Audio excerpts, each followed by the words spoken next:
Unbeknownst to you, or maybe specifically known to you, you're here for the Lightning Talk Showcase. It'll be the first of its kind during Wikimania. We've done plenty of Lightning Talks before, but this is an actual showcase to encourage and also amplify the voices of some of our speakers here today. You're in for a treat, but first thing first, my name is Sherry Antwine, and I'm going to be one of your several hosts today for each segment.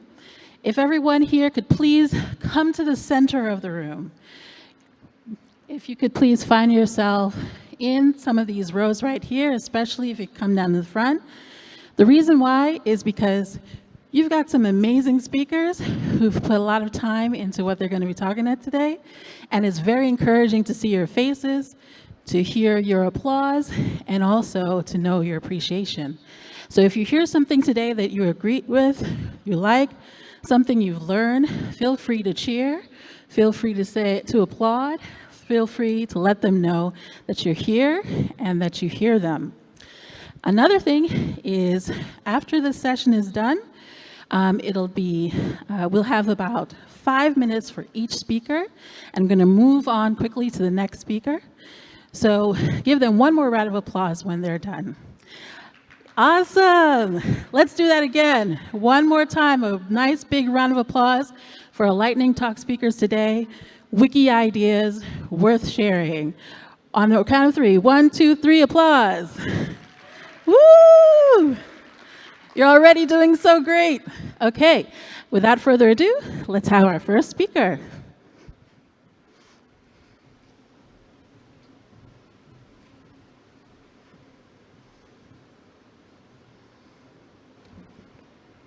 Am I stuck?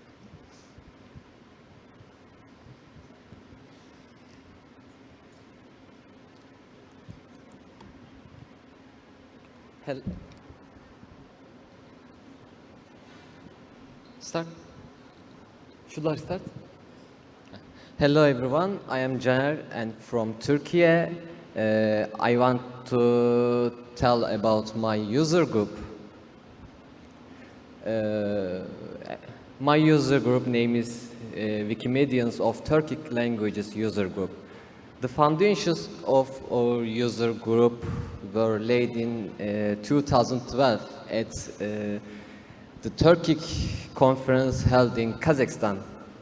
Turkic people came together at Wikimania 2016 and they decided to create a user group. Upon this, Hakan and Mehman applied to FCOM in 2019. Then next year, our user group is established. We are supporting other local communities, other local Turkic communities, and working together for their growth. We work together to empower members to contribute and make our user groups better than now. We are working to save Turkic culture and develop free licensed Turkic cultural elements on Wikimedia projects. Wikidata Istanbul was organized as training and conference. The event took place at Üsküdar University in Istanbul. In 11 countries, 46 participants presented 10 plus presentations. So, with the Turkic Marathon, we supporting our users to save Turkic culture and improve content-related Turkic world on Wikimedia projects. We are cooperating with international and local organizations related with Turkic world.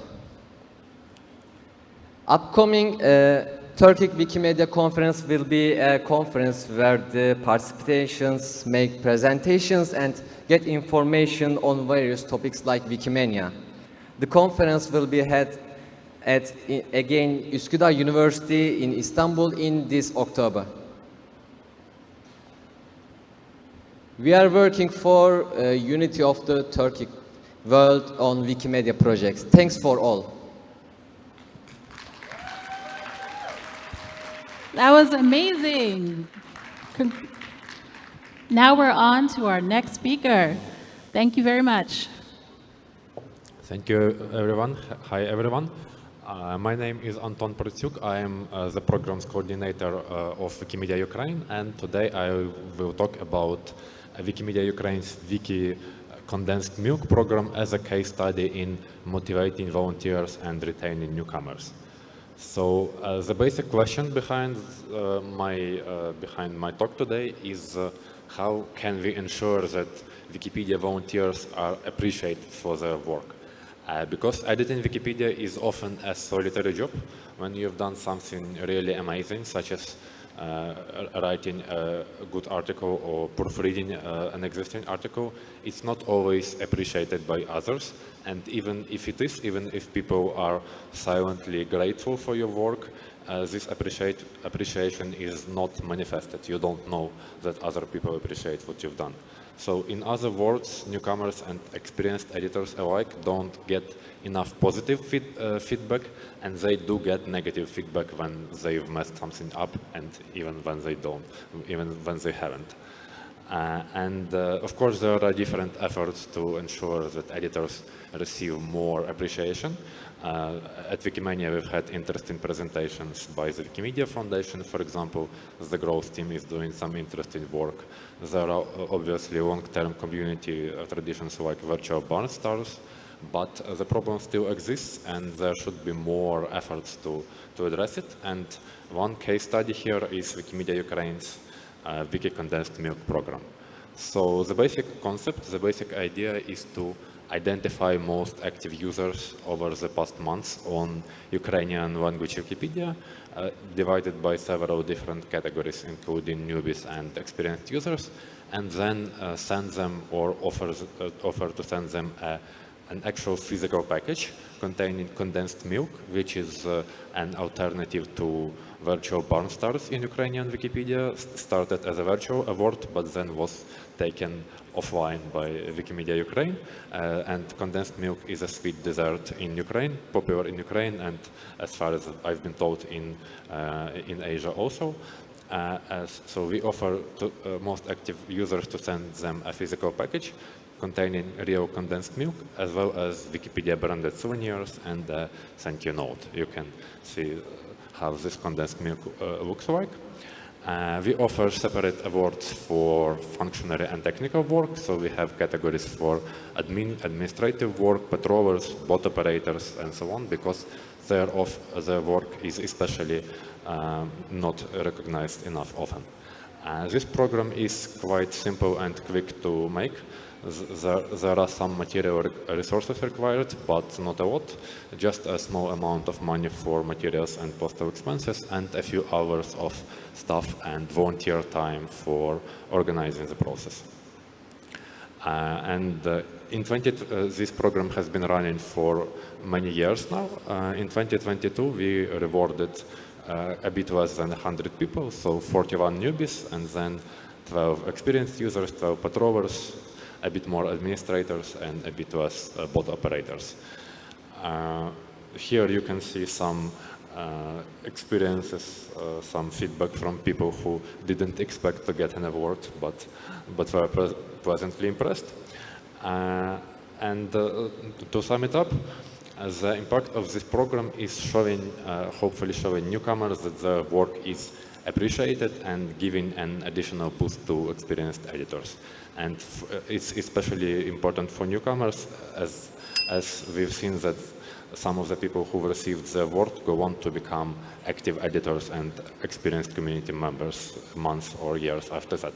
Of course, this program is just part of much wider work. This program isn't big enough to resolve the big issues on Ukrainian Wikipedia, but it is a nice addition and a powerful reinforcement for some people. Thank you so much. You can read the diff article published by Wikimedia Ukraine earlier this year to 30 learn more seconds. about this program. If you want to learn more or tell me about your work in this area, please reach out to me. You can find my contacts on the slide, my email address and my Telegram handle. Thank you so much. He made it. Just made the line. All right, go ahead. We've got another great speaker. Ladies and gentlemen, after Niger, Uganda has the second youngest population in the world. We have a population of 48 million people, and 77% of these are under the age of 25. And this is reflected in the number of active editors that we know in Uganda and the kind of content that they contribute, as well as the quality of content that they contribute. So that leaves a large percentage of senior citizens and other groups that are not presented on Wikimedia projects. The dance floor that you see is the Wikimedia Foundation project, and the dancers are both young and old, meaning that there are different strokes for different folks. My name is Alice Chibombo Ekanya, and I am a project lead for the Wikimedia Community User Group in Uganda, and I would like to share our thoughts on rethinking diversity and inclusion for our young and old population. So over the years, we've had the opportunity to participate in a number of projects that cater to diversity. For example, Wiki for Refugees, being a large refugee hosting nation. We've also had Wiki for Human Rights. We've also had Wikigap and many others that I'm not able to enunciate right now, but these all cater to thematic content and thematic engagement, and again, another section of the population is left out. So during these, we have found that there are a number of people that are eager to participate with us, people who have signed up for Wikimedia accounts but do not edit, and most importantly are in positions of influence to be able to leverage their connection to expand our involvement in the community. So we've had space and venue partnerships, for example, with the Gute Zentrum in Kampala, which is a cultural organization, so we don't have to worry about space. We have had universities with university librarians who are Wikimedians. They don't have time to come and edit, but they are able to provide the experience of GLAM on tour. We also have panel discussions with experts to promote mutual understanding and support. And we also have conversations with senior citizens, and they give us access to private collections for references.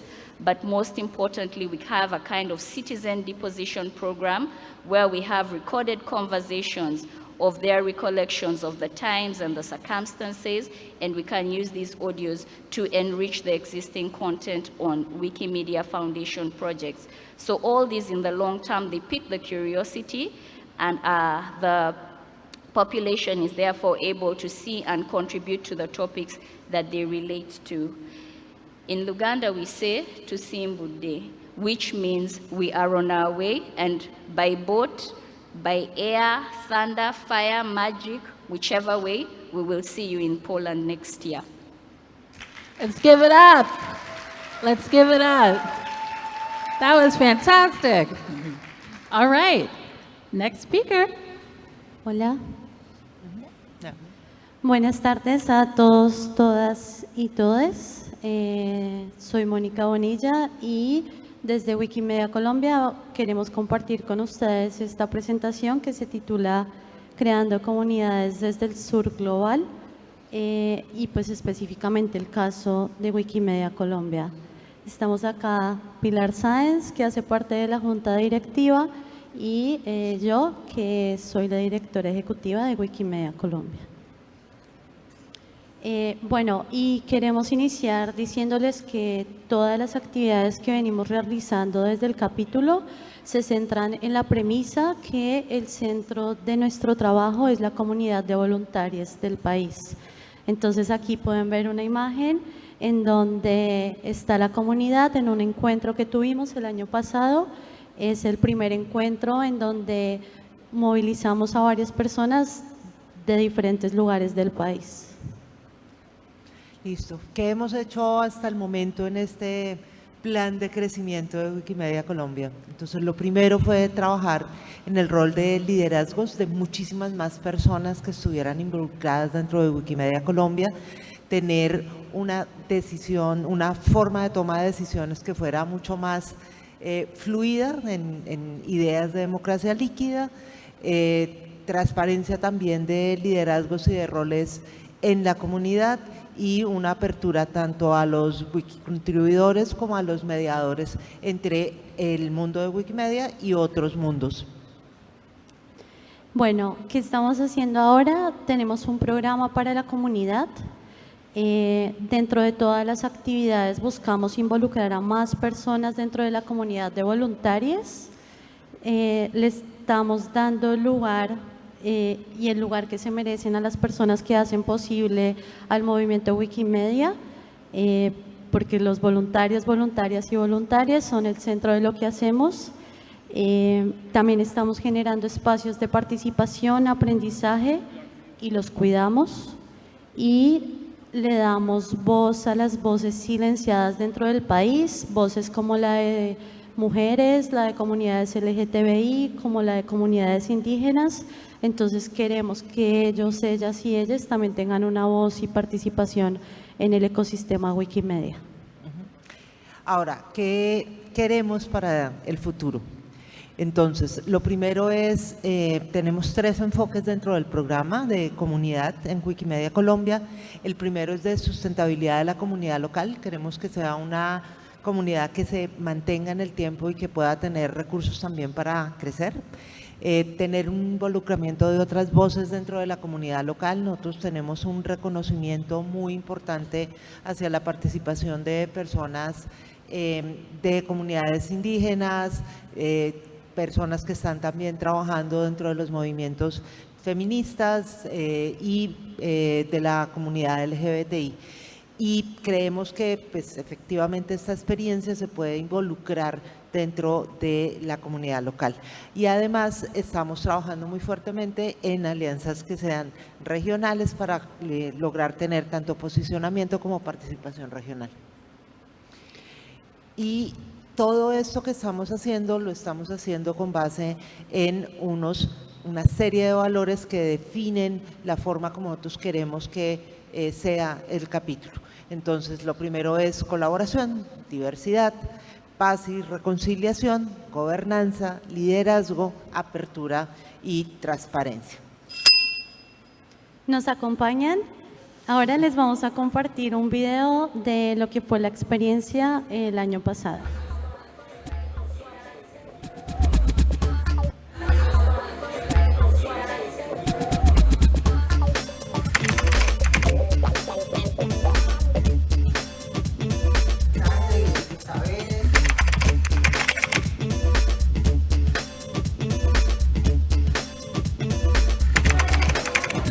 Seconds.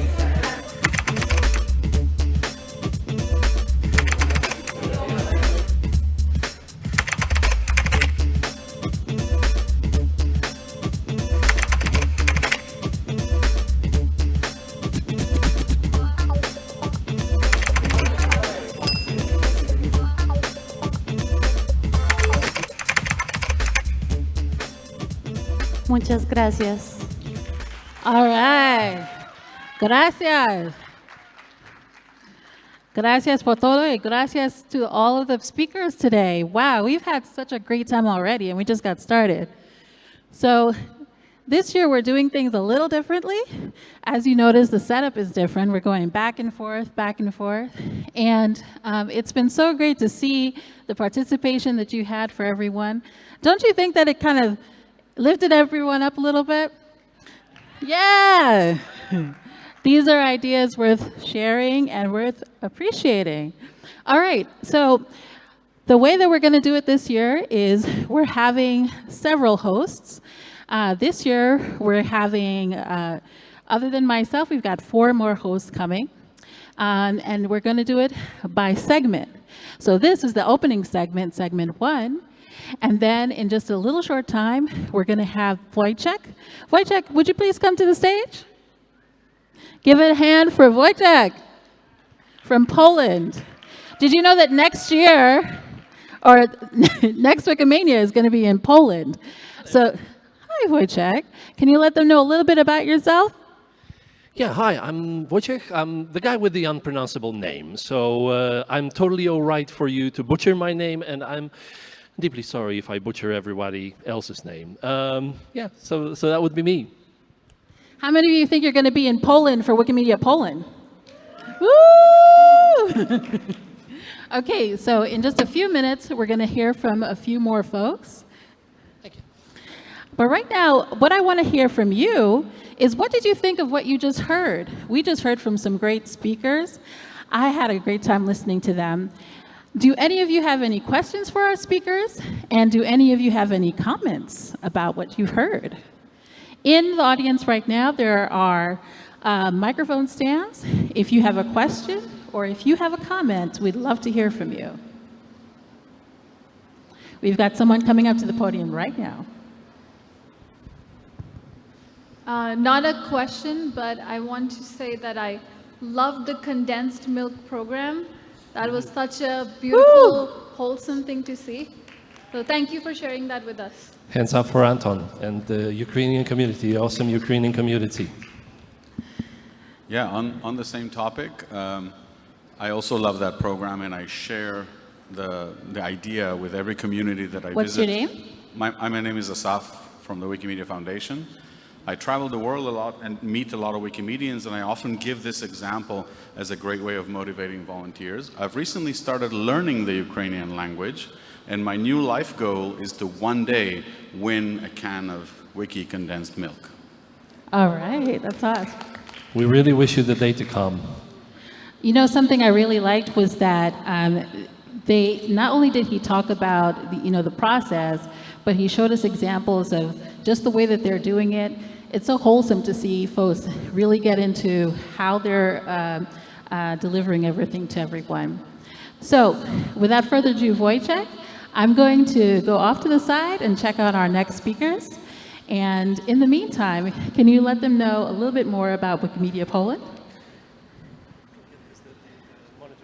Oh, sure. Yeah, sure. Hi. you I'm ready? apart from the Polish Wikimedians community. So Polish Wikimedians community have come about relatively early in the game, because we will be celebrating the 22 years of Wikipedia already, and we'll be celebrating it probably with a nice event that you will hear about in the short future. Yes, we've been a lively co-organizer of the CEE meetings, CEE Spring Writing Contest, and all things related to CEE. And I see that you will be hearing this acronym a lot tonight and tomorrow night. So yeah, that will be just a few quick words. I'll let the community speak for themselves whenever they have a chance to. Thank you.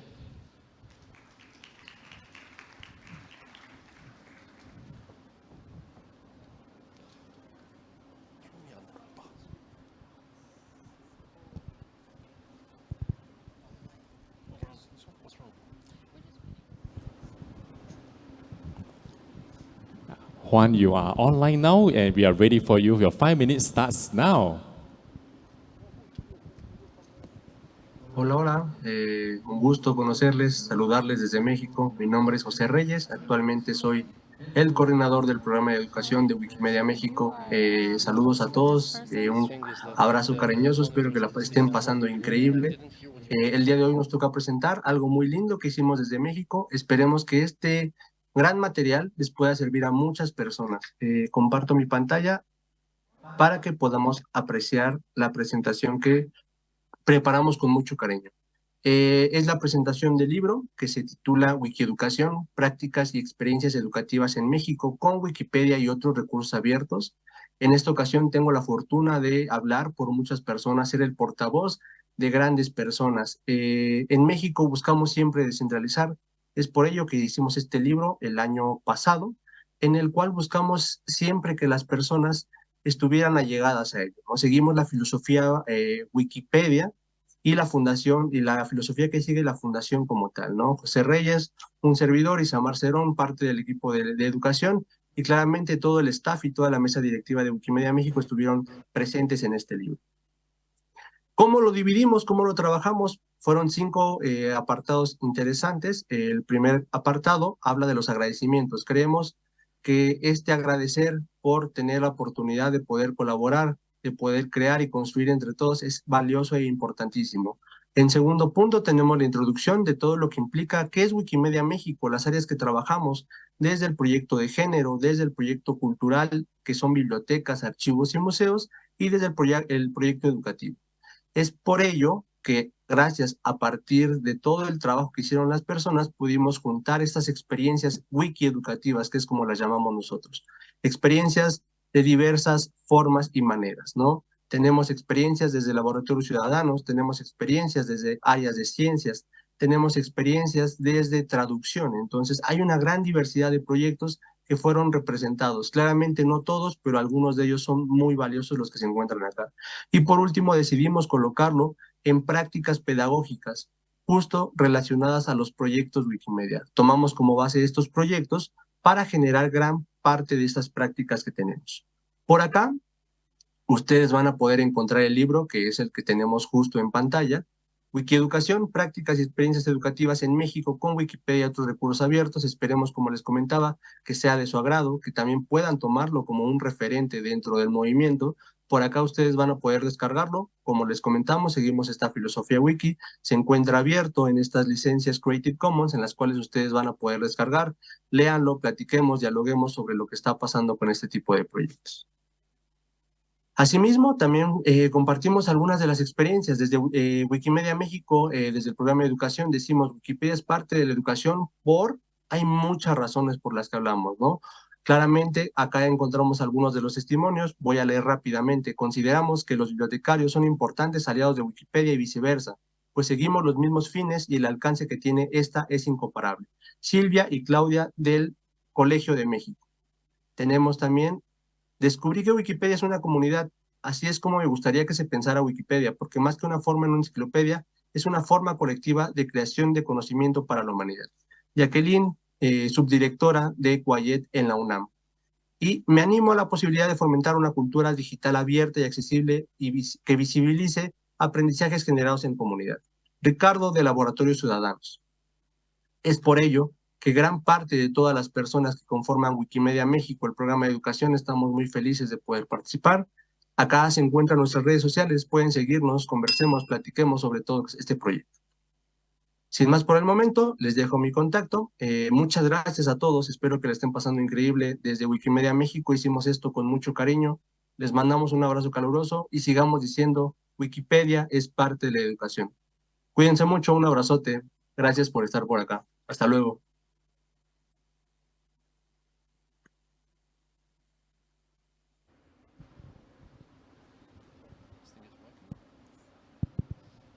Okay. 2023, Wikimedia East, Southeast Asia, and the Pacific Hub. It's wonderful to be here, and thank you very much for organizing this wonderful event. My name is John Barragan, and I will present this humble yet meaningful experience from Colombia. So let's start. The name of our presentation is the Collaborative Production of Cultural Heritage in Bogota City. We have 3 items: the context, the digital territory, and the community building. For starting with, we can present the context. It's in the city of Bogota. We have numerous undisclosed sites and monuments. A portion of the digital territory behind this has been documented by people and individuals external to our country. So we believe that we can sum in this effort. Thus, we believe that Wikimedia provides a platform where we can showcase our communities through processes of information and information literacy. In the presentation, We have collaborated with students facing issues with problems in distribution and recognition, of course. They belong to the peripheral neighborhoods and favelas with really big problems and low income issues. The territory behind this is the Las Aguas neighborhood. The Las Aguas neighborhood is located in the heart of the city. Our students discovered a monument commemorating an iconic woman in the history of both our country and our nation. The name of this heroine is Policarpa Salabarrieta, and colloquial name of her was La Pola, and La Pola is used today for our beer. So if you come to Colombia, you are welcome, and you ask for a Pola, they will give you a beer. So be proud of that. Policarpa Salabarrieta has become a powerful symbol in gender empowerment and various emerging groups, championing equality in our country.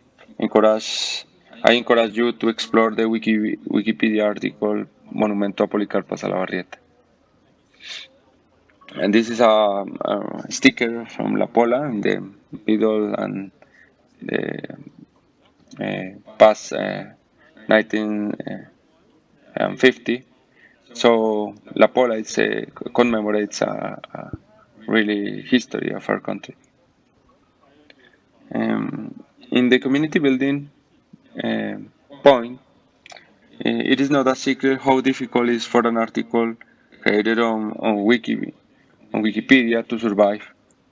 So it could be marked or deleted, at least in Spanish, as I know. Nevertheless, with our students, we try to do the right thing. Despite this, several IP addresses we use were blocked due to protocols. Just this occurred, I reached some different librarians and shared our work with and asked for support and patience. So try to empower the group I was responsible for. After all, the Wikipedia article about Policarpa still exists.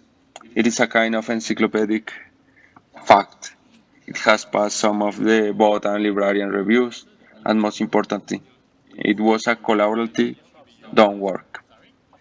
With the intention of contributing to the Wikipedia landscape in our city, our students will never forget that it was they who constructed the Wikipedia article about the heroine in the history of our country, Colombia. Now, we work hand in hand with Wikimedia Colombia, to whom we express our gratitude for their support in these processes. And I will appreciate this time for the organizers.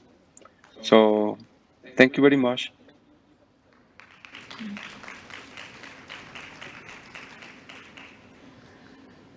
Hello, this is Başak. I'm from Turkey and one of the founders of Wikimedia User Group Turkey, and I run Wikipedia education programs in my country since 2016. In next 5 minutes, I would like to talk about how we grow our program and give some ideas about how to find relevant education partnerships. Turkey is a country of 85 million people, and we have more than 200 universities across 81 cities. And in last 2 years, we had Wikipedia-related activities, presentations in 24 universities at 11 cities with 2 people. And we are so proud of this. These are some of the logos of the universities we have worked with. But you might ask, like everywhere else in the world, there are some negative attitudes towards Wikipedia among academicians. The strategy of our group has always been not focusing on these negative attitudes and trying to change those attitudes.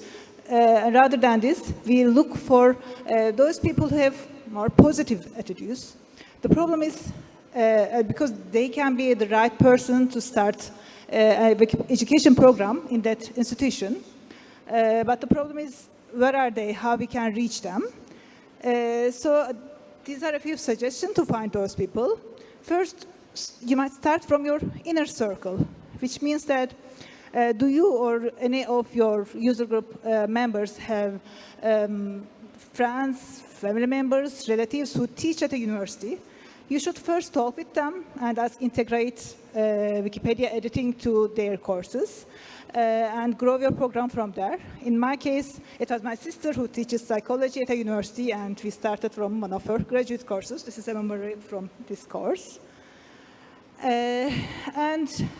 Please be aware that there are many instructors, professors who think that Wikipedia editing will be useful for their students, and they start doing things, teaching editing to their students, even though they don't know any Wikipedians or they don't know wiki editing very well themselves. Reaching out to those people offers help will be a good contact start point for starting partnership with this institution. But how to find them? We suggest tracking the recent edits in your home wiki. Please remember that students always have a tendency to submit their assignments at the last moment. So if you recognize that many new beginners are editing some articles related to the same topic, at the same time they might be students submitting their wiki assignments. So you can contact them through wiki channels and ask, are they students, who is their professor, and then contact with the professor, suggest helping. Another thing that you can track is the Wikipedia articles at your home wiki about academic institutions. Sometimes you might recognize that those articles are being edited by some new users. They are changing name of the rector or the number of the students, etc. Those people might be people working in the university. And if it's so, that's a sign that there are some people in that institution who are concerned about content of Wikipedia, at least about their institution's article, and who might be open to learn more wiki editing. So contact with them, ask help, you can help, and then tell them wiki skills are required for all students, and they might offer to them all. I have a few more suggestions, like get yourself invited to academic events. You can make presentations about in many events, and I would just contact with the Wiki Education Foundation, because they only give support institutions at Canada and United States, but if you know, they are contacted by people from other countries, so they might forward some people to you. Left. And my last suggestion would be tell your success stories at your social media and tell your partners to share your stories at the social media, because universities always follow each other, and if they see that students of one university makes editing Wikipedia, they are willing to do the same as well. These are the end of my suggestions. Thank you. Thank you. Thank you very much, Başak. I appreciate that at every lightning talk, there is also a thunder of applause. So please keep those thunders of applause running. And of course, if you are sitting somewhere to the side, please come closer, please come to the center sectors, because the speakers want to give you their best Wikimedia experience, and you want to get the best Wikimania experience. So yeah, if you're sitting on the side, you will have a better Wikimania experience out here in the center. And now I'll hand it over to the next speakers who are already at the podium, ready to tell you their story. No audio. That's the screen. So you need to mirror the screen.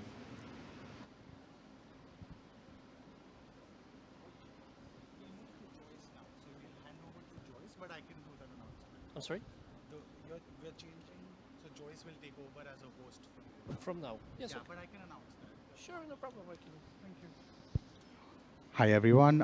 Just a quick announcement. If you are here to present for the lightning talk, we request you come to this side so that we can just get you set up in time. And we'll now hand over to the next host, Joyce, who's going to go up on stage and introduce the next line of speakers. Thank you very much. Hello everyone, I'm Joyce. I'm from Taiwan, from this region. My username is Joyce Wiki, so simple to remember. I'm your next host for the session of the Technology Advocacy and ECF region for the lightning talk. No more talking from me, let's welcome our next speaker over there. Give an applause.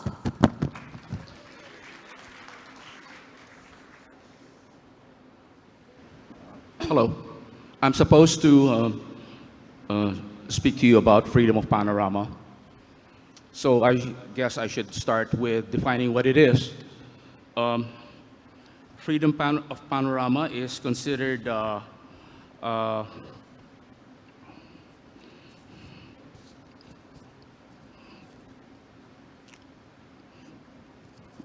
something of a confusing item. There is a confusion between public spaces and public domain. We're in public domain, which is the status after the expiration of copyright, signifies that a work can be freely reused. Germany is considered as the birthplace of freedom of panorama, having existed there since the 1870s.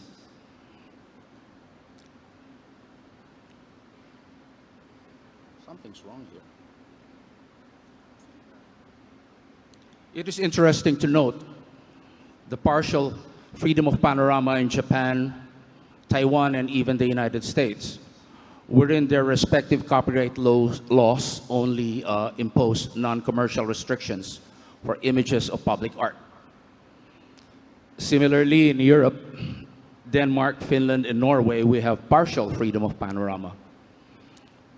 Whereas in Albania, Armenia, Austria, Belgium, Croatia, Cyprus, the Czech Republic, Germany, of course, Hungary, Ireland, Liechtenstein, Malta, Moldova, the Netherlands, North Macedonia, Poland, Portugal, Serbia, Slovakia, Spain, Sweden, Switzerland, Turkey, and Great Britain and Northern Ireland all have freedom of panorama.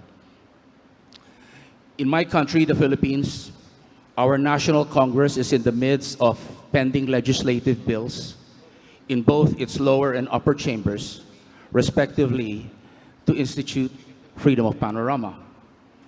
My thematic Wikimedia organization, Filipinos Panorama Community, is actively monitoring developments and updating our meta page to contain all the legislative information as they develop, as their outcome shall affect what images we need to share in Wikipedia projects. You may find out more about the information that we share in Meta.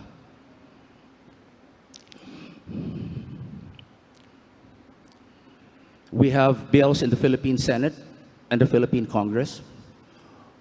We have actually more than one bill pending in both houses. I would also like to point out that further research can be done about fair use, which can be found in Meta. We have an exemption doctrine policy, which is required by Wikimedia licensing policies for any Wikimedia project that hosts non-free content. Some EDPs are listed at the Wikipedia item, Wikidata item, Wikipedia non-free content criteria, which has a number of 043-91089. Note that regardless of policy, some Wikimedia projects have 0 local media files, and therefore, since there's no non-free content, if the situation is permanent, the policy may actually be superseded. We're almost done. Thank you, Johnny. This is such an important topic within the ECF region. I'm actually very happy that Taiwan is part of the presentation. So we can scroll up a bit. I still have a minute, I believe. Freedom of panorama is the legal right in some countries to publish pictures of artworks, sculptures, paintings, buildings, or monuments that are in public spaces, even if they are 30 still seconds. under copyright. Thank you very much. Thank you, Johnny. And let's welcome on the other side, the Miss from the Indonesia. Okay, so hello everyone. My name is Dimas. I'm from Wikimedia Indonesia.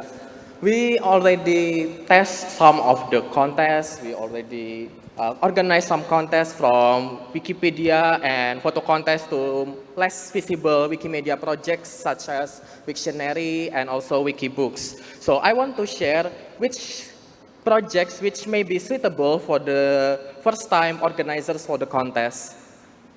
So one of the first question is why we are organizing contests.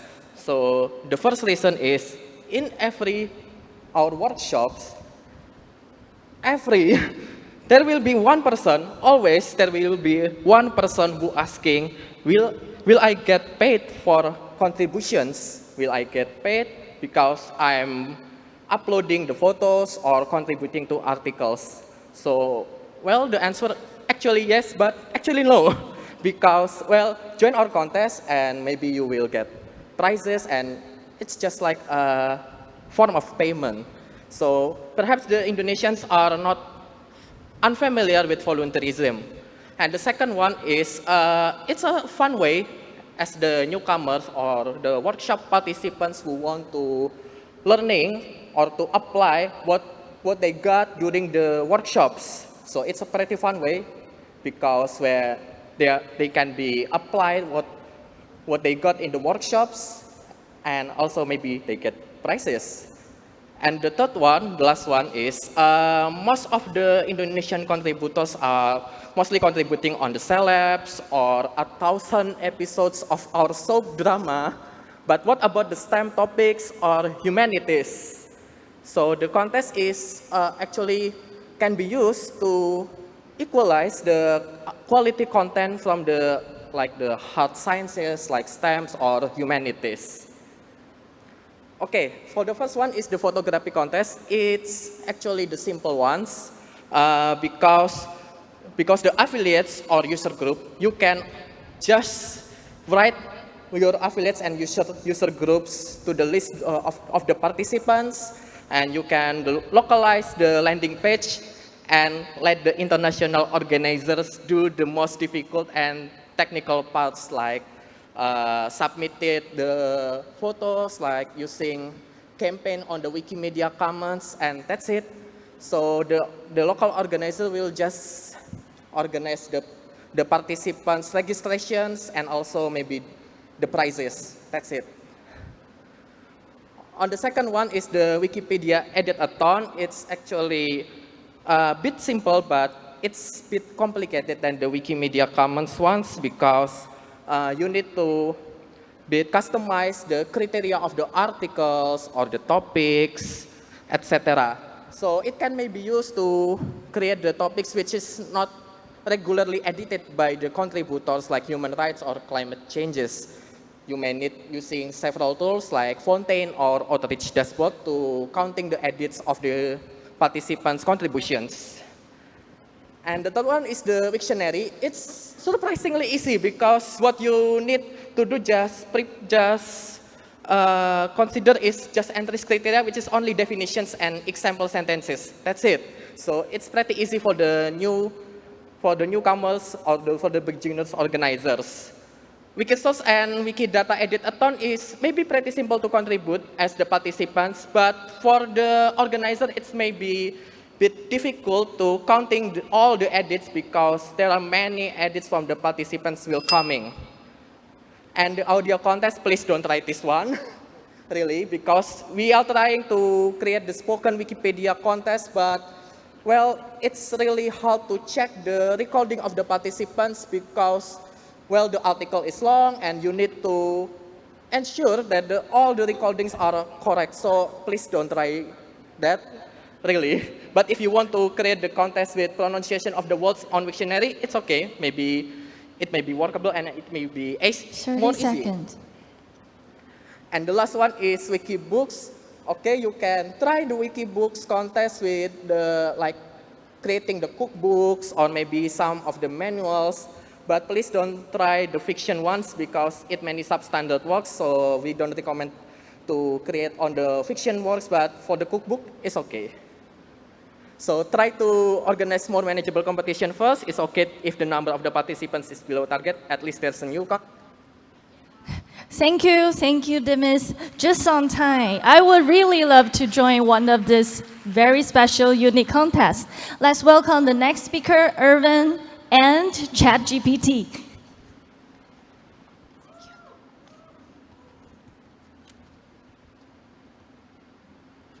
Hello, dear attendees. I am ChatGPT, a language model developed by OpenAI, and supporting me in this presentation is Irvin Chen, a volunteer for Mozilla and Wikipedia from Taiwan. Together, we'll explore how AI and community collaboration can overcome language barriers on Wikipedia, making global knowledge sharing more equitable and accessible. Your participation in this journey towards a more inclusive knowledge base is vital, and we look forward to sharing these exciting insights with you.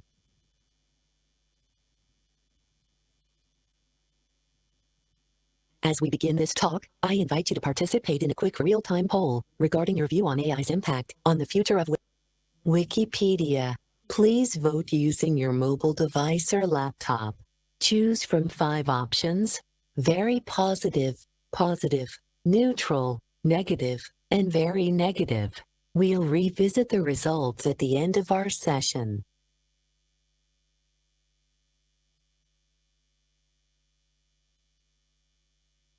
The language barrier within Wikipedia leads to a significant inequality in knowledge coverage across various languages. This disparity not only restricts access to knowledge for certain linguistic communities, but also hampers global knowledge sharing.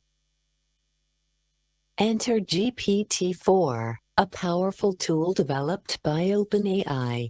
By understanding and translating multiple languages, GPT-4 offers a solution to these language barriers in Wikipedia. It allows editors to translate articles effortlessly across different language versions, bridging knowledge disparities and fostering global knowledge sharing. However, tools are just one piece of the puzzle. For a more inclusive, diverse, and accessible knowledge base, we need to strategically connect editors from different linguistic backgrounds. The value here is the amalgamation of unique perspectives and knowledge from different language communities. A Japanese Wikipedia editor, for example, might possess in-depth knowledge of a local event or cultural nuance, invaluable for Wikipedias in other languages. Through our two-lang collaboration strategies, this knowledge can be shared and disseminated with greater ease. In short, GPT-4 holds the potential to turn the dream of equitable global knowledge sharing into reality by breaking down language barriers in Wikipedia. Before we conclude, let's take a look at your thoughts on AI's potential in enhancing knowledge sharing and equality, as reflected in our poll. Thank you for your active participation. Your insights set the stage for our conversation. Very positive responses at 13% likely see the vast potential of AI in enhancing knowledge sharing and equality. Positive feedback at 42% hints at optimism but with potential reservations. Neutral views at 35% suggest uncertainty or a balanced perspective. Negative opinions at 8% might highlight potential challenges or downsides of AI. Lastly, very negative at 0% could represent strong concerns about AI's role in Wikipedia. Your insights are vital as we continue to explore and innovate in the field of global knowledge sharing. They help shape our understanding of how AI can play a significant role in creating an equitable and inclusive platform.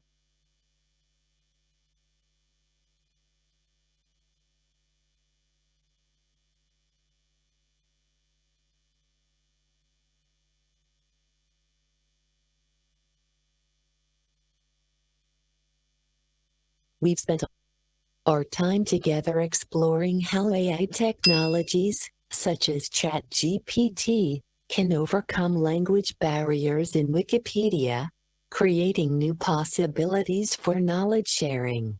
We're eager to see how AI will further propel Wikipedia's innovation, realizing a more equitable and inclusive global knowledge sharing platform. Thank you for joining us today. Let's continue our journey of exploration and innovation 30 together. seconds.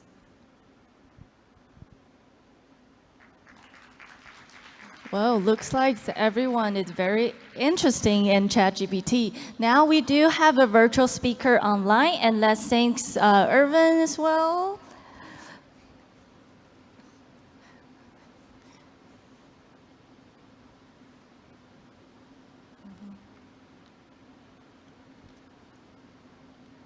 No sounds. Hello, you're on mute.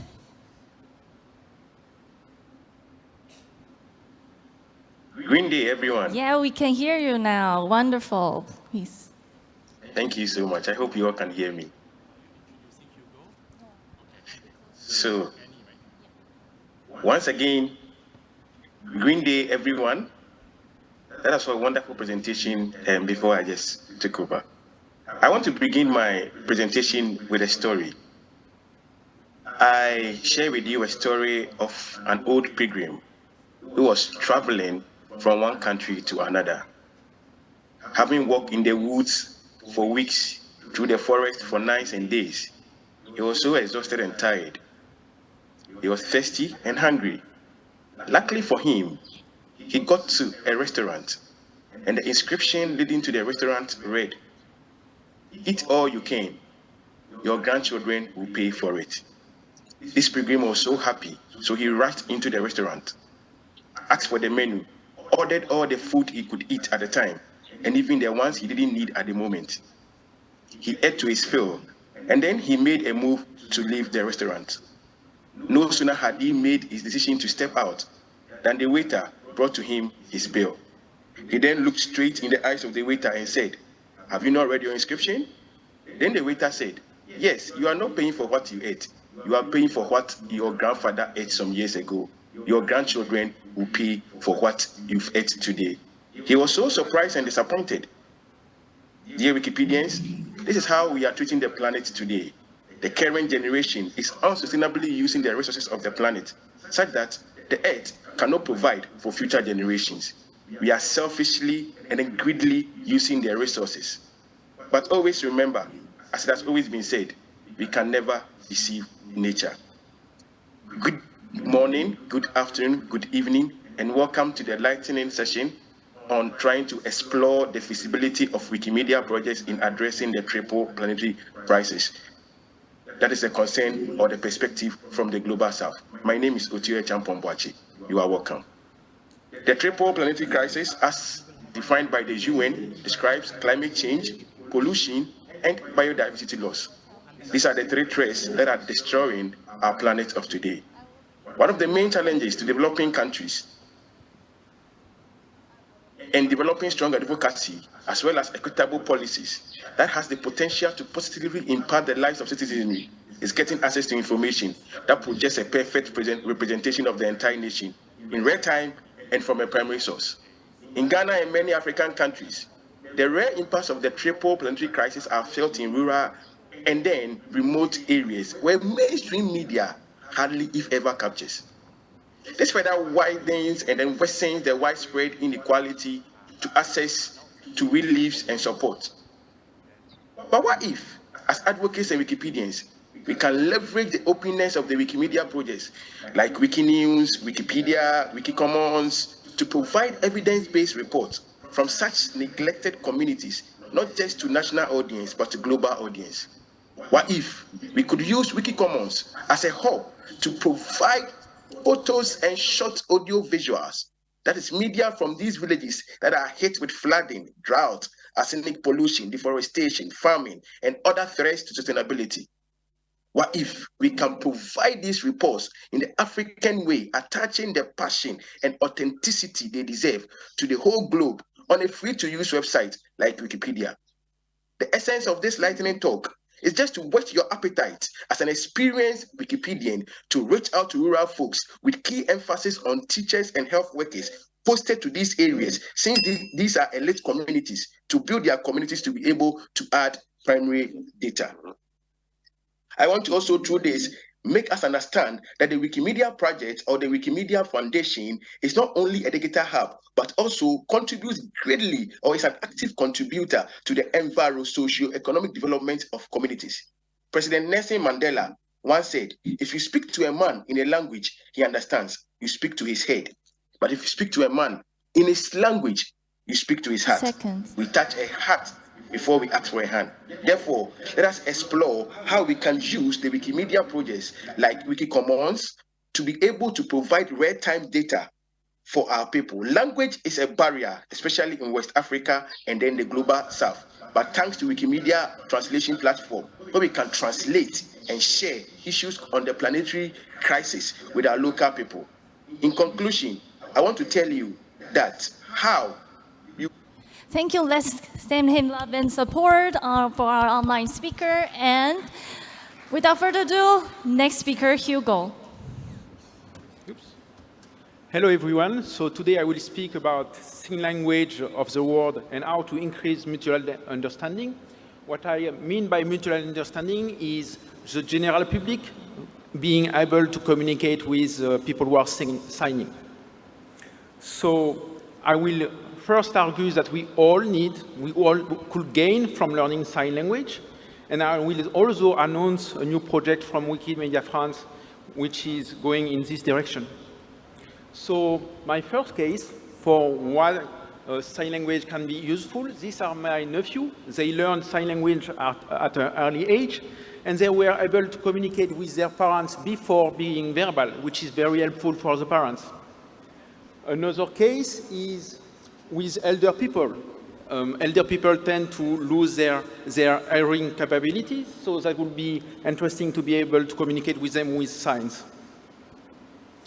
As for myself, I am deaf from the left ear, so that will also be a safety net for myself to learn sign language. But I will also gain from it if I was able to communicate with people in signing in my professional life, or with friends in noisy environment, and so on. So the main point is, whereas sign language are perceived as primarily for deaf people, all of us at different stages of our life would gain from basic mastery of sign language.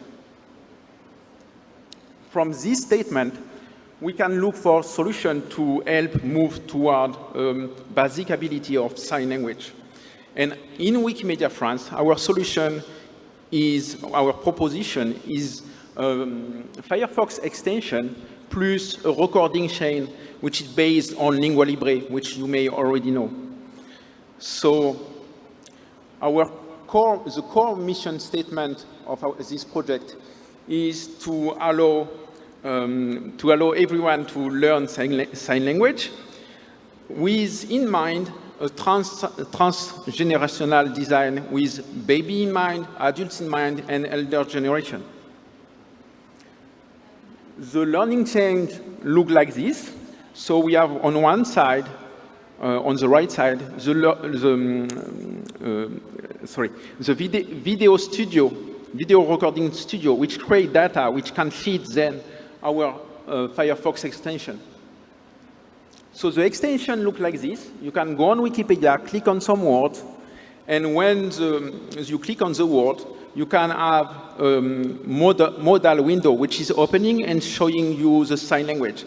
Here, I click on the crab sign character, and that shows you the video of the crab. The video recording studio looks like this. It's integrated to Lingua Libre, and it allows the contributor to provide about 300 video per hour.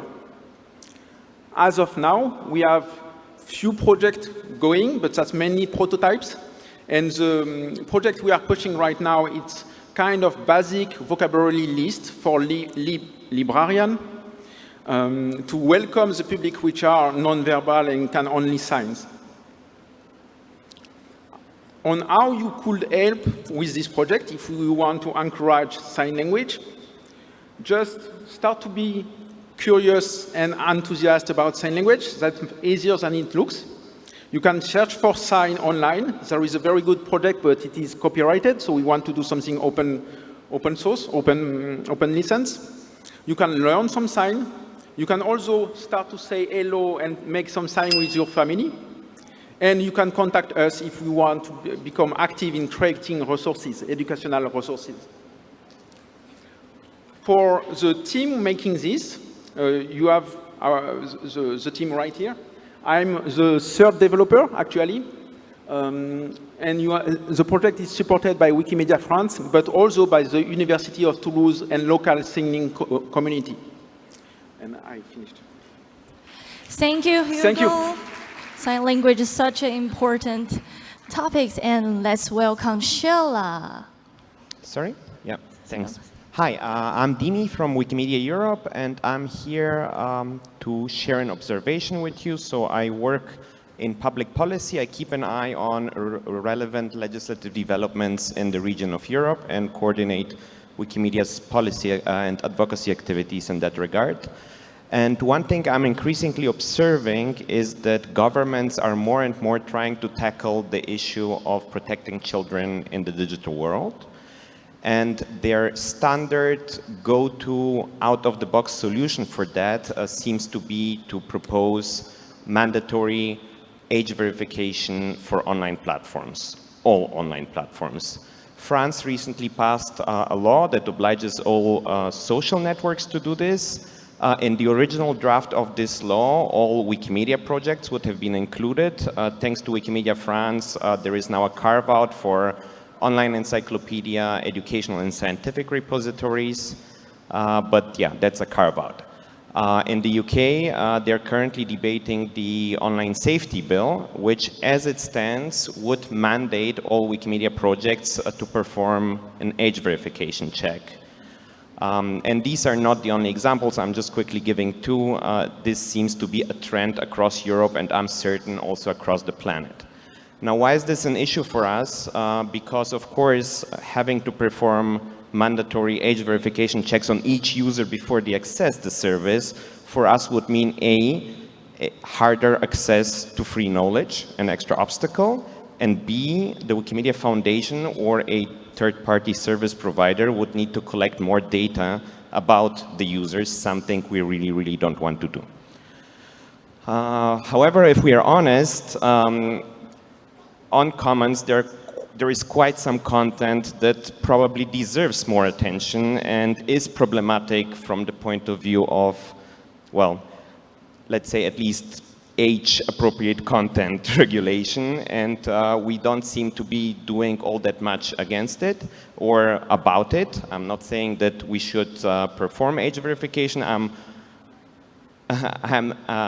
lobbying against it, at least for Wikimedia projects, but I think we need to be serious about the issue because some legislators are actually quite okay. They say, look, we will not come after you with this, but we want to see that you're being serious about this issue and that you're really paying attention to it.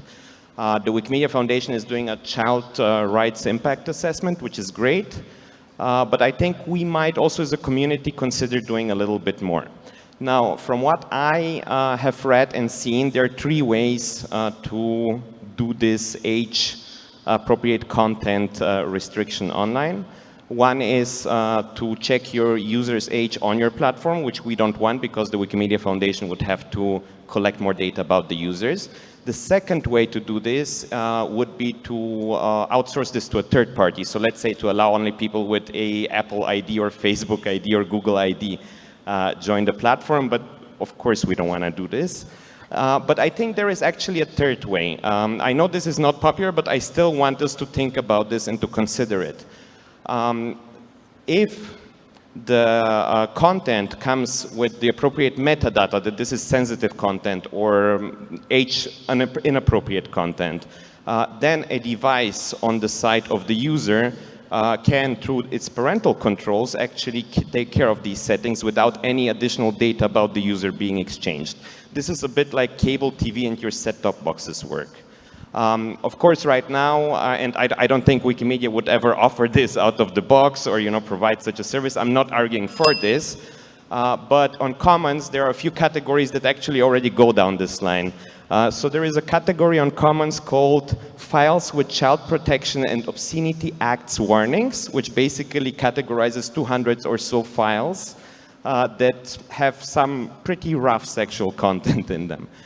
And I want us to consider whether we as a community wouldn't want to make more of a concerted effort to categorize more of the sensitive content or controversial content on commons in such categories, because that would essentially allow anybody with a parental control function on the device side to make use of this without us having to gather any data. So yeah, give power to the parents a bit. Thank you, and I know it's a tricky and uncomfortable issue, but I think we need to think about it, so thanks. How was the lightning show so far?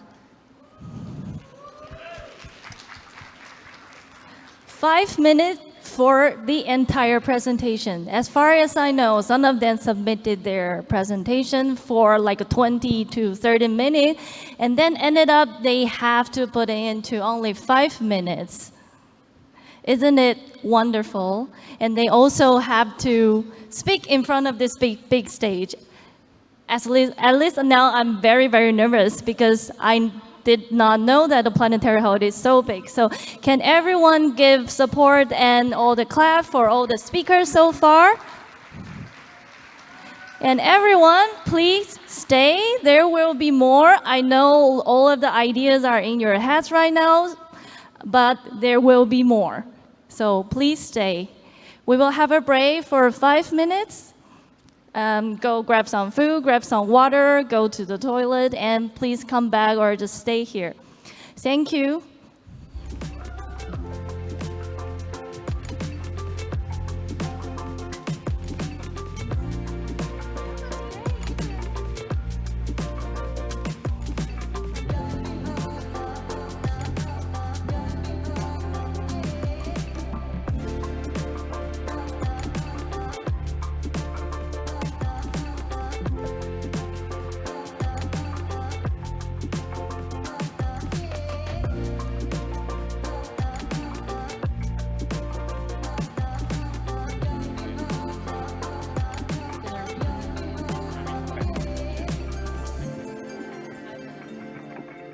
Where should we?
Hello, hello, hello. Okay. Some of you have been here since the beginning. Give yourself a round of applause. Yeah. It's so good to see y'all. Sometimes, you know, our ideas are never heard. And today we're hearing so many great ideas. Okay, so without further ado, we've got our next host coming up to the stage. If you're here for the lightning talks, please come to the center of the room and to the front of the room so that our speakers can know you're here and can be encouraged by your presence. Once again, if you hear something that you love, let them know. And don't be afraid to applaud. And also, if you have anything that's pent up in you, that's positive, and you think will encourage them, please feel free to share it. Can I have Shola to please come up to the stage? Give a round of applause for our next host, Shola. Olashola Olaniyan from Nigeria. Hello. Hello, everyone. From wherever you are watching this segment, I'm pleased to welcome you all to this the talking show. As you're watching and listening and following this program, please, when you hear anything from the speaker that makes you happy, please let's try to share them up. And if there is anything that you hear from them that you feel you do not agree with it, please let's keep it to ourselves. Maybe we can discuss that later. Without much ado, I would like to invite the next speaker to the podium. Let's listen to the video. Hi. Okay, let me share my screen.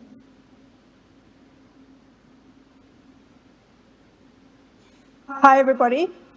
I'm sorry that I couldn't be there in person. My name is Maya, and I'm going to tell you about a Lua module called Population from Wikidata that I worked on last year.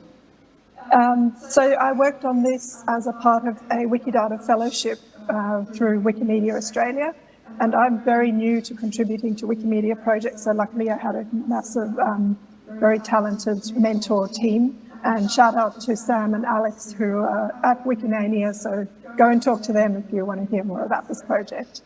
We wrote a really good blog post to summarize this whole project from start to finish, and of course, all the documentation is with the module, so go and check that out, and I'll put this, this presentation on Commons as well for you to grab those links. So, what was the challenge? Our challenge is that there are about 15,000 Australian place articles in English Wikipedia, and about 12,300 of those have population values in the info box. So the status as at last year was that all these population values for all these articles needed to be manually updated whenever there was new census data, say, or population data released that could be used. So you can imagine that this is a huge amount of manual work and prone to error through such copying and pasting.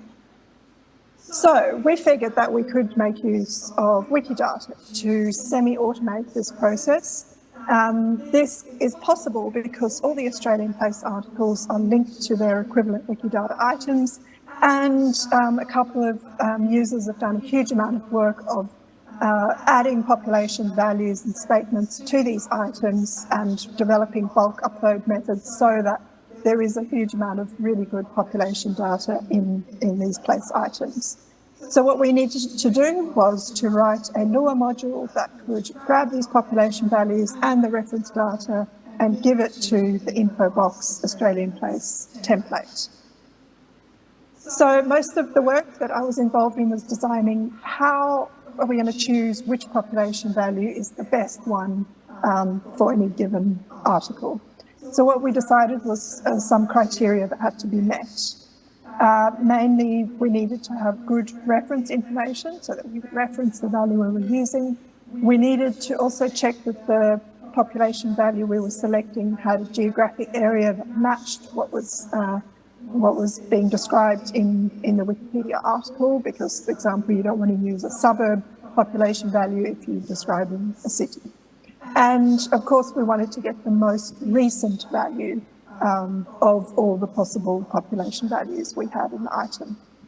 The module then crunches around these criteria against these rules and gives as an output the population value and the reference data that goes with it back to the info box template. So the way we've set it up is that the module is only called from the template if you manually remove the pop value. This would, though, we didn't want to automatically override everybody's work and potentially cause a whole lot of mistakes and problems. So at the moment, you have to go through and do this manually. But of course, this is just a one-time thing, because after that, it will always draw the population value from Wikidata, and you can always bulk upload. 1 minute left. So it is a much more efficient and less error-prone method than the manual updating per each article. So it's been live for a year now. There's over 3,000 articles successfully using this module.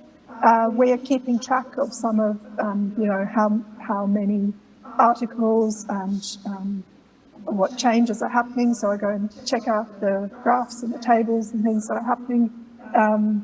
Of course, there's a whole lot of documentation, and here are a couple of links to the module and to that blog post. And go and talk to Sam and Alex if you want to ask any more questions. I love hearing about Wiki Functions project, because maybe this sort of module could then be used in other contexts, in other Wikipedias, in other languages, in other countries, which would be great. Thanks, everybody. Thank you very much. That was an amazing talk. It is now time for the next speaker.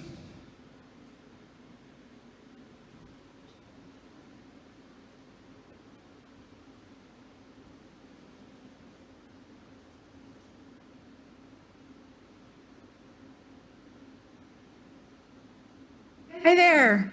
So great to be able to be with you, even though I'm not with you physically. My name is Jody Schneider. I'm in the United States, where I research many topics focused on information. What I want to tell you about today is Wikimedians as information intermediaries. I've been working particularly about COVID-19 and some other topics that I'm looking to talk with more Wikipedians about. So first, I want to talk about the idea of information disorder. There's all kinds of information that we as Wikimedians often try to prevent from showing up, right? Ranging from things that are utterly meant to be for fun, satires and parodies, to things that are fabricated, right? So Wikimedia fights this sort of information disorder, but how? How is it that happens? Well, I would say it's because the systems of people and the support around, right? There's this information intermediary work that is happening, right? An information intermediary means someone who's moving knowledge around, creating connections between researchers and their various audiences. And so what I've been looking at is, how is it that Wikimedians and other information intermediaries are gathering and making sense of scientific and technical information? How is it that we're assessing the quality and utility of scientific and technical information? How are we translating between experts and the general public? How do we make sure that the information that's there is good? So as I'm doing this kind of research, what I'm focusing on this to start with is COVID-19, and you see from my U.S. context some of the kinds of information that have we've seen in the past handful of years. So we're taking in this research two different approaches. One is talking to people, right? Having interviews with Wikimedians, journalists, activists, fact checkers, filmmakers, bloggers, influencers, anyone who is that kind of information intermediary, moving information from across different communities. The second kind of thing that we're doing is what I would call document analysis. It's basically looking at stuff that people have shared and to try to understand what's there. Right now, we're focusing on a particular scientific research paper that's a review article, a Cochrane review, and analyzing the online attention, the altmetrics. That's a paper called Physical Interventions to Interrupt or Reduce the Spread of Respiratory Viruses, which is has been used since it was published to talk a lot about masks. So what I want to say is contact me if you want to talk to my team about this. So far, we've talked to 10 people about COVID-19 on various from various of these perspectives, and we'd love to talk to a bunch of Wikimedians. My topics coming up will be climate change and AI and labor. Who's relevant? Anybody who's editing in these areas, who's moving information around, right? So the kinds of things that we talk to people, usually we try to have about an hour to have maybe a video conversation. 1 and we minute ask left. Like, what does the process of gathering information look like for you when you're working on these scientific and technical topics? What types of information did you look for? How did you know a source was credible? How do you see your source in spreading information? Who's your typical audience? So if that sounds interesting and you'd like to have a conversation, help in the research that we're doing, and I look forward to coming back and telling you what we know out of this. My research lab has a webpage, infoquality.org, and there's a knowledge brokers page. You can also find me on wikis, especially English Wikipedia is my main, but you can find me on Meta and other places as user jody.a.schneider. Thanks a bunch. Have a great rest of your time in Singapore, and I'll see you guys online, I hope. That was very educative session. We all believe that Wikimedians have been playing a major role as intermediary between the researchers and the readers. So without much ado, I would like to also invite the next speaker.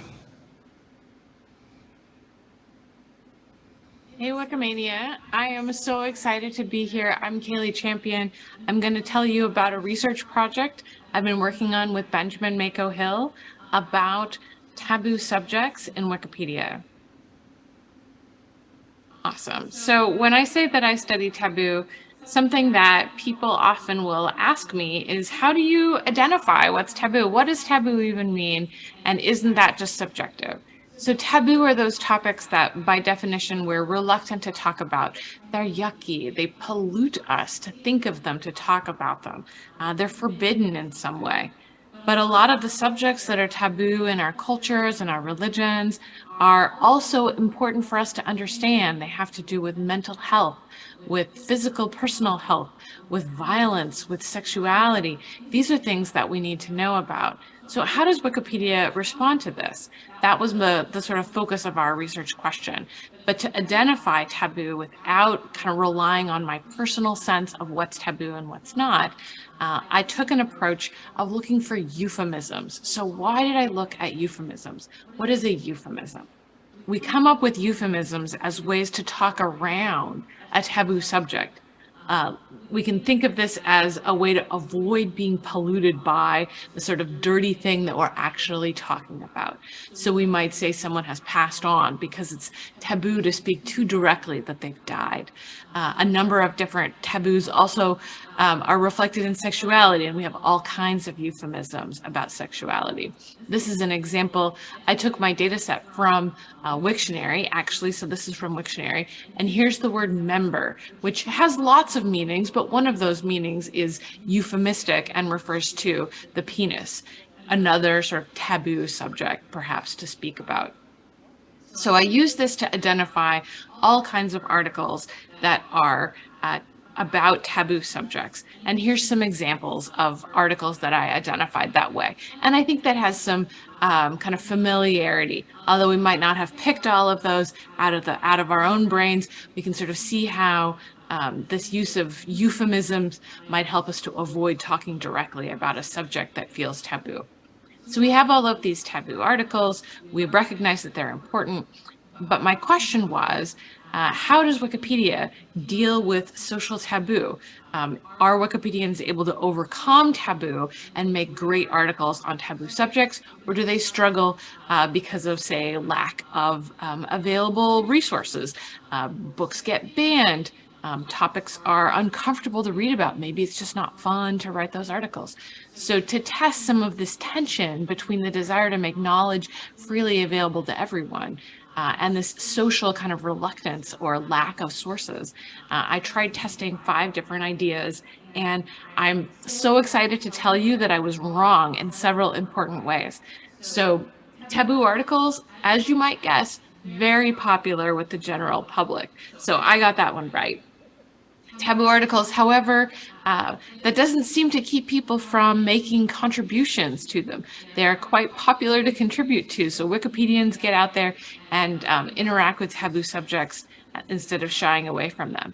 I also proposed that probably taboo articles might receive kind of lower quality contributions, more likely to be reverted as vandalism or just overall get removed. And that is indeed the case. We can imagine how much fun it is to vandalize. If you're a vandal, you might have all kinds of ideas about what to write all over some of these taboo topics, which is too bad. But Wikipedia removes that vandalism very quickly. Fourth thing that I went out there to test is that taboo articles might be lower quality. The sources just might not be there. And it turns out that I was wrong. The quality of taboo articles, when we compare to the other kinds of articles that show up in Wiktionary definitions, taboo articles tend to be great quality. People are working really hard to make amazing quality articles out there. And the fifth idea that I stepped out there to test is that article contributors, I thought, would try to kind of protect their identity, make themselves less identifiable. And I was right in some ways, but wrong in some others that are pretty important. So let me tell you more about that. So contributors to taboo articles, less likely to have accounts, tend to have less experience, even when we control for page protection on those articles. But those who do have accounts are more likely to have user pages than the average. They're more likely to reveal their gender than the average, and they're more likely to make themselves emailable than the average. So these are explicit steps that folks have taken that actually make themselves more identifiable to others as they're contributing to these taboo articles. All right, so the overall takeaway that I'm excited to share with you is that Wikipedians are very successful at spreading knowledge about taboo subjects, despite the sort of social reluctance that might have intervened. Instead, folks are overcoming that and making these great quality articles. That was also an interesting and educative session. I think beyond this session, we need to look forward to look for the answer to the question, how is Wikipedia dealing with articles around taboo? Now, it's time to also invite the next speaker to join us. Thank you. Hi, everyone.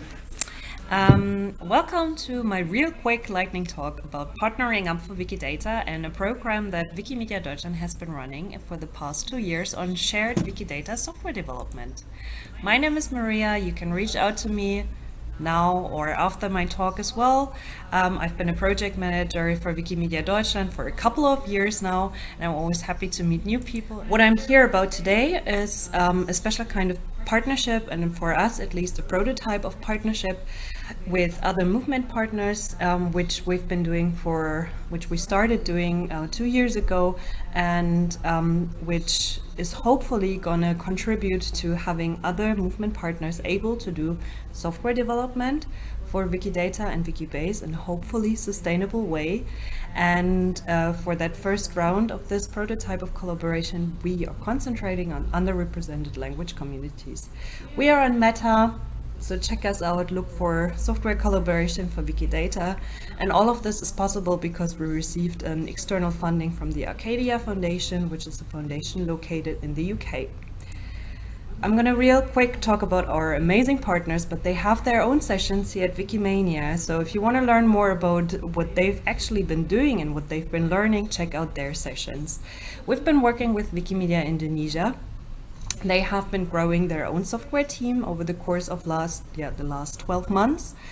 And this team is concentrating at the moment on the whole ecosystem of lexeme development, lexicographical data in Wikidata, and building a community with their communities around the whole topic of lexemes. We've also been working with the Igbo Wikimedians user group, who have a slightly different approach. What they've been doing with their program of Wiki Mentor Africa is they are establishing a mentoring and learning program for their community members to contribute to Wikidata tool development and to learn about software development in general. What I'm going to talk about a little bit more is today learnings and important things we've realized as the partner of Wikimedia Deutschland here. As I said, check out their sessions to learn more about their projects. Everyone who's been doing partnership probably won't be surprised by this slide, but trust, transparency, and understanding among partners with each other is key and crucial in this kinds of collaboration. So you need to trust the partners that they're doing the right thing, that they're doing the things that are appropriate for their communities in their local contexts. You need to have a certain understanding and acceptance of differences, that just because software development is done in this certain way by Wikimedia Deutschland in Berlin doesn't mean it has to be done exactly the way in another location with another affiliate with another community. This can only be mastered though by open and transparent communication among partners. When doing something new, there's going to be change, and also, especially with those projects, there's going to be growth in those organizations, and that might bring challenges. It might be painful, and it needs special attention. So you can't just grow like a team from out of nowhere. Your structures also need to grow, your infrastructure needs to grow, and you also have to be aware that when establishing a software development team, the people working in software development might also have different expectations to working style, to communication style, to management style than the teams you've been working with before. That is just something that we all have realized we really need to be aware of and need to put attention to. And finally, a nice note to end with: sharing is caring. Yes, definitely. I love that sentence, but be sure you know what you can actually share, and be open and talk to your partners about like how can you actually organize sharing products, sharing features. How does that work if partners don't share a time zone and are actually very far from each other geographically?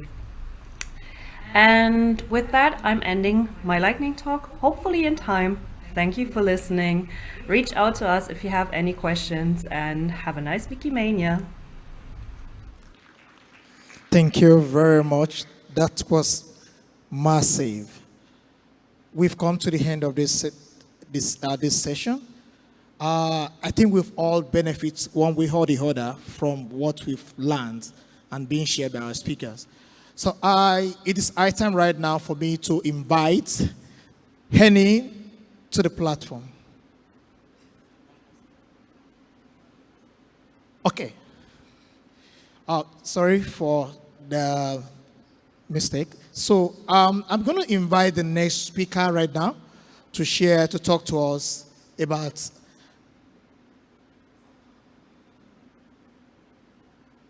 Hi everyone, my name is Raisha, and I'm thrilled to have the chance to share with you our first year retrospective of Wikidata software collaboration project in Wikimedia Indonesia.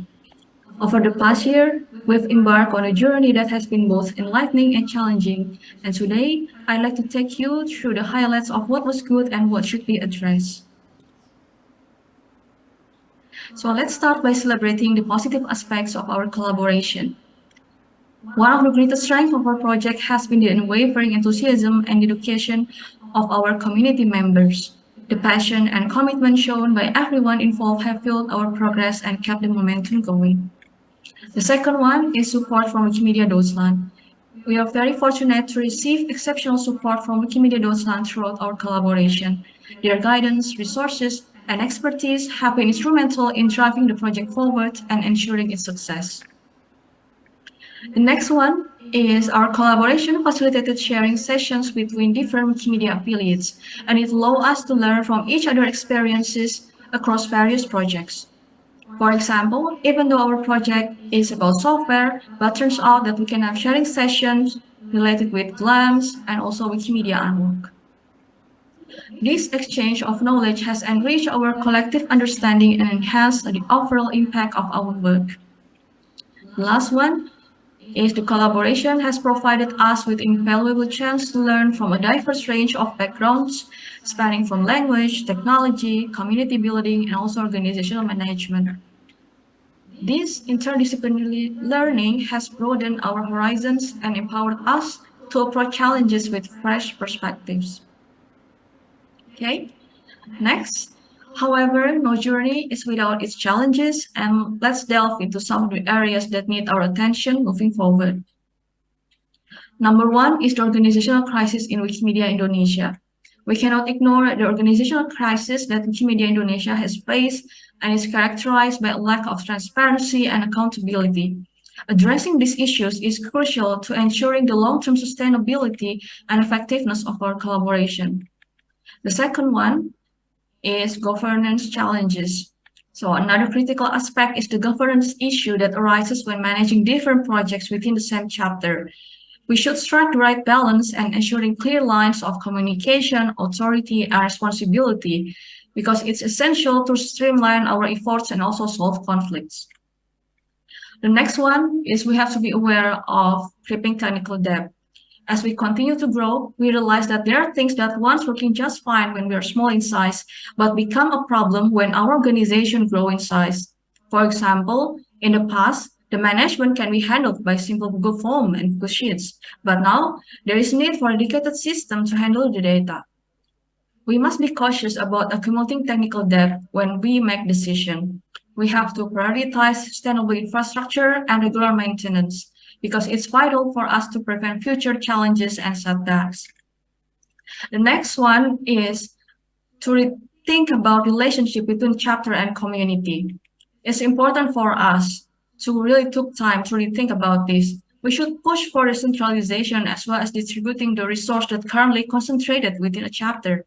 Strengthening the relationship between the chapter and wider community is also very important.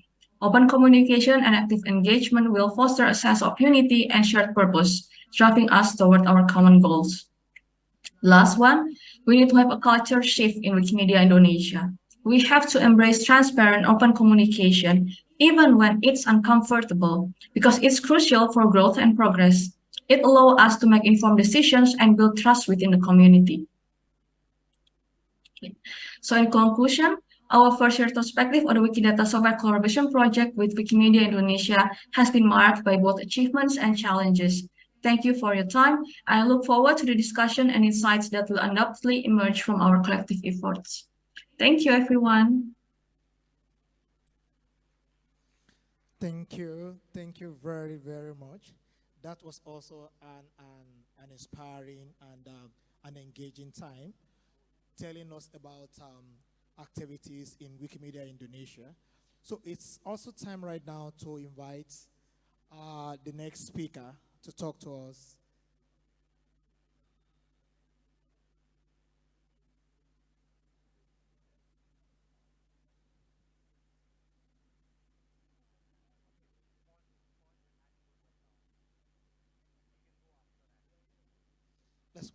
Let's welcome her to the podium. Thank you. Sorry about the little delay. I don't really have a traditional lightning talk, but I have met so many great people. We've seen talks from people all the way from Uganda to Ukraine to Australia to Indiana to all over the place. I'm curious about our audience that we have here today in person, though. So can you shout out, it'll probably be a lot of sounds at once, but shout out where you came from.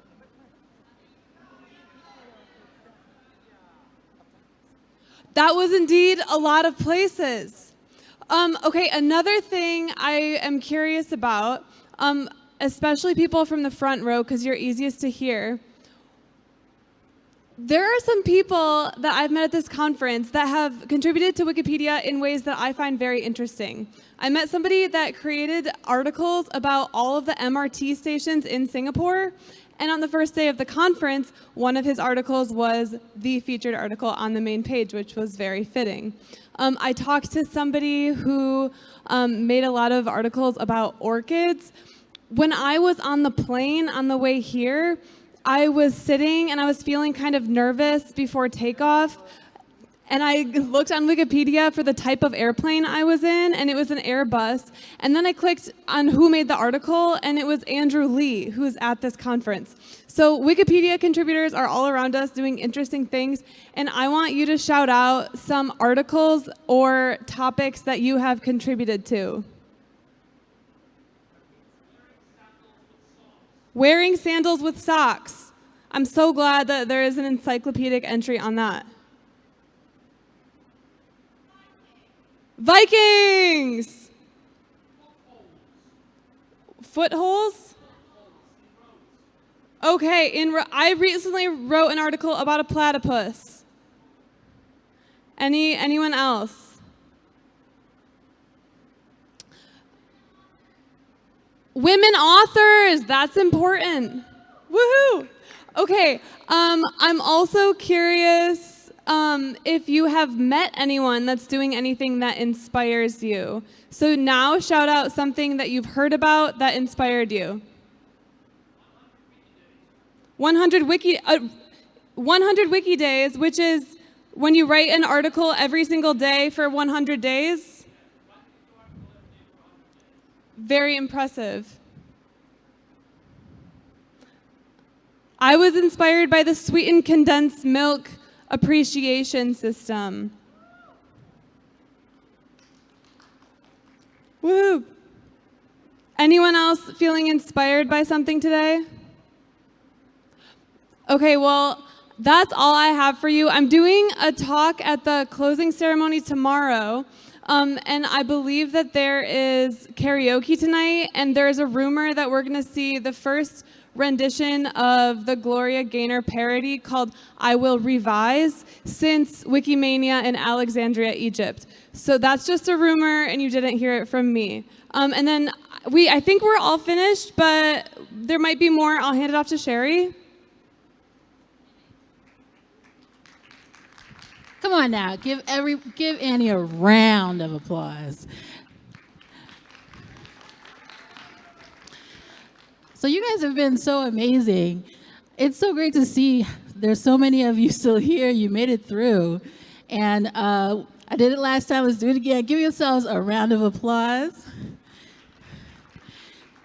So we're wrapping it up. We've got the finish line right in front of us. I'm going to make a quick announcement. It looks like we've got at least one more speaker online. I know this person. That's Bashunda. Hey. Hello, hello.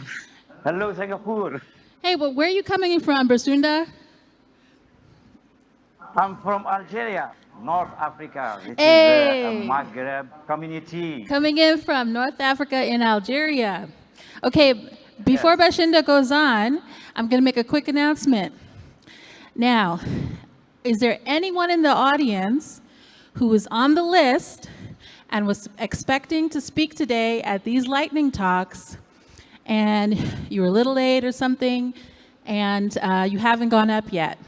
If you're in the room, please raise your hand so we don't miss you. Okay, I'm scanning slowly. Okay, I'm not seeing anyone. So Bashunda, it looks like you're going to close us out. Without further ado, everyone, Bashunda. Give him a round of applause. Hello. Hello, hello. OK. Aujourd'hui, on va parler un peu de la connaissance. Donc, la connaissance, c'est une connaissance qui a été introduite grâce à Wikipédia depuis 20 ans.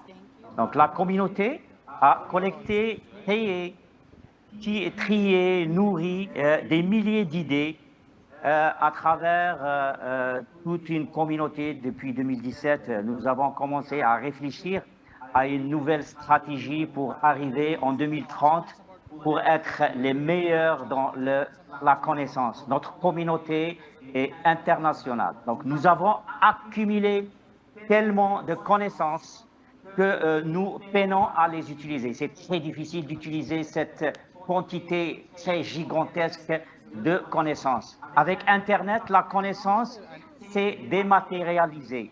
Elle devient accessible gratuitement.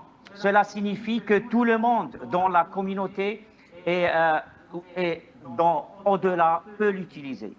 Si nous voulons que des informations sur, par exemple, sur un gâteau traditionnel dans le Maghreb, ici en Algérie, qui est le makrout, qui est une pâtisserie maghrébine à base de semoule, pour le fameux makrout, on aura juste besoin qu'une ou deux informations au cours d'une discussion collégiale avec des amis. Donc, on a besoin juste de quelques photos, peut-être de sa préparation, comment préparer ce gâteau, comment son goût, est-ce qu'il est sucré, est-ce qu'il est salé. Donc, il faut qu'on puisse définir l'information. C'est juste ça. Donc, nous devons définir l'information comme unité de mesure. Une nouvelle unité de mesure doit être connue par nous, par tout le monde, nous comme communauté. Donc, une page qui contient des milliers et des milliers d'informations, comment peut-on la lire et l'offrir durant une discussion ou bien durant un travail. Donc, cela nous permettra de voir une nouvelle façon de diffuser ces connaissances, avec une rapidité et avec la bonne mesure. Qu'est-ce que cela veut dire? Donc, le vieux ordinateur qui a fait le succès de Wikipédia a été remplacé par de petits appareils, des smartphones maintenant. Maintenant, on a des smartwatches, des montres intelligentes, et il y a beaucoup d'autres objets qui sont disponibles partout à travers nous, autour de nous. Nous étions en dehors du système, maintenant nous sommes à l'intérieur du système, tous les objets nous entourent. Donc les moteurs de recherche sont devenus obsolètes et remplacés par les réseaux sociaux. La connaissance ne sera plus synonyme de Wikipédia.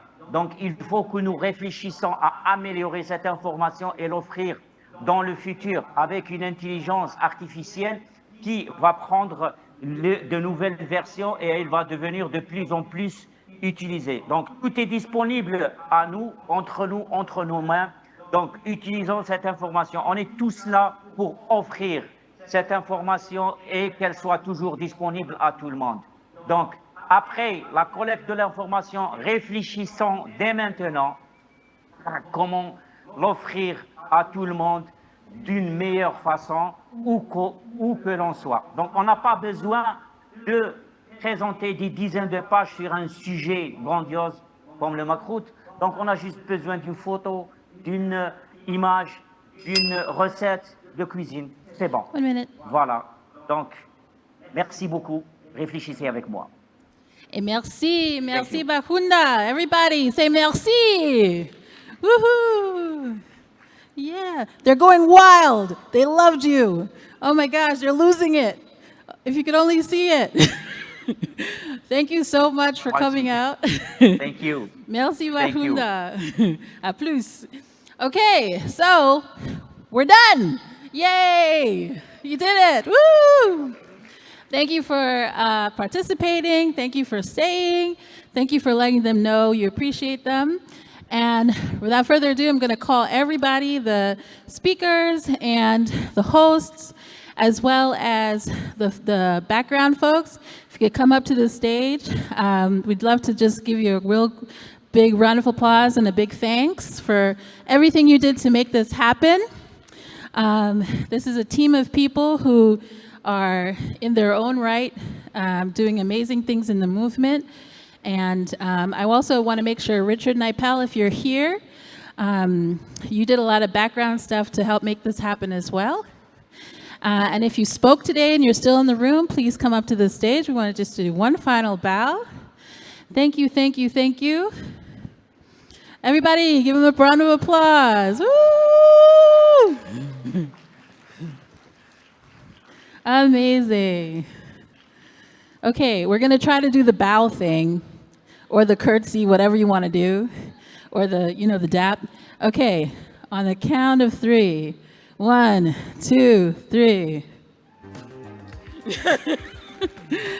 Okay, and we have a little announcement. If you could come in with your announcement. Hi everyone, a bigger Please come round up of to the applause for all the stage, come up to the speakers, stage. please. Come on up, come on up. You're usually not supposed to be on stage. You did a but lot I am of the running around as well background to help person. us My out name today. is Thank Rachit. you. Hi everyone. While they're standing, I'm going to make announcements. I'm going to look a little weird, but I'll join this group. Tomorrow's the last day. Yay! No? That's true. So just a couple of quick announcements. We have at 8 p.m. karaoke at the Park Royal. So go there, bring your dancing shoes and bring your mic, etc. Please ensure you take your bags and belongings because we've got word from the building management that they found a couple of things here and there. So just make sure you remove your belongings. And we're going to have lunch and dinner tomorrow at the Gardens by the Bay. So we're going to be having a full packed agenda tomorrow. So yeah, see you here. We'll have Nangara giving us some fun openings at 9:50 tomorrow.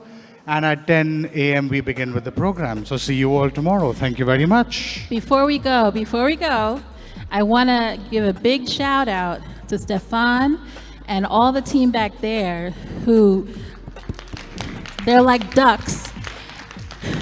They're like ducks. They're sitting calm, cool, and collected, but in the meantime, it's doing a lot of running around for us. So thank you so very much for helping to make this so smooth. Thank you. All right, have a great one.